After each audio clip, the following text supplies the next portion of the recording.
like, he stole your girlfriend. What? I said, why you let him steal your girlfriend? All right, so working in an assisted living facility is like watching your favorite soap opera. So I got some tea for y'all, and I just gotta tell y'all about it. For the sake of HIPAA, we gonna name these characters John, Bob, and Betty. All right, John and Betty are a thing, right? They come out of their apartments for breakfast and lunch. They eat lunch and breakfast together and dinner. And when they at the table together, they just head over heels for each other. For Betty's birthday, John bought her a big bouquet of flowers. I mean, expensive, beautiful flowers.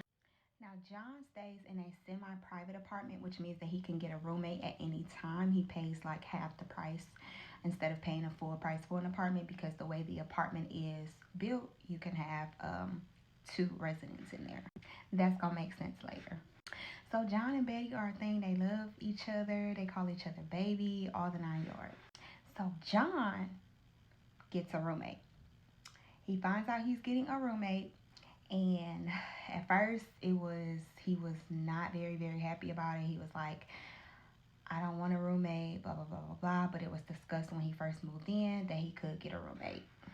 So the new roommate Bob comes, and he's independent. He's on a walker, just like Mr. John. They both use their walker. The new resident Bob is settling in very good, and they seat Betty, Bob, and John at the table together. So I would say not even a week after Bob came into the facility, Bob and Betty was walking down to Betty's apartment, and John tried to follow behind, but when they got to her apartment, they closed the door on him. John was not happy. He was very upset. A couple days later, staff was seeing Bob coming in and out of Betty's room, and one morning he gave the thumbs up to somebody as they was going down the hallway. So one day I was going to check John's blood sugar, which I could check it on my phone to see what it is, because he has a Libre. And I went in there, and he was like, Bob stole my girlfriend. I was like, he stole your girlfriend? What?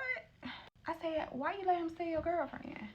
He was like, I don't know, but she likes him better than me. I said, well, you got to do what you got to do to win your girl back. So a few days later, I go to give Betty her medicines, because in assisted living, we keep them in their cabinets, because a lot of them can self-administer, but some of them you have to supervise. So I went in Betty's room to get her medicine. I walk in, baby, she had the tatas all out. And guess who was in the room with her? Bob! Now Betty. Baby, Betty moved on. She went on trucking. Moral of the story is, you can't trust them, you can't trust them, you can't trust them.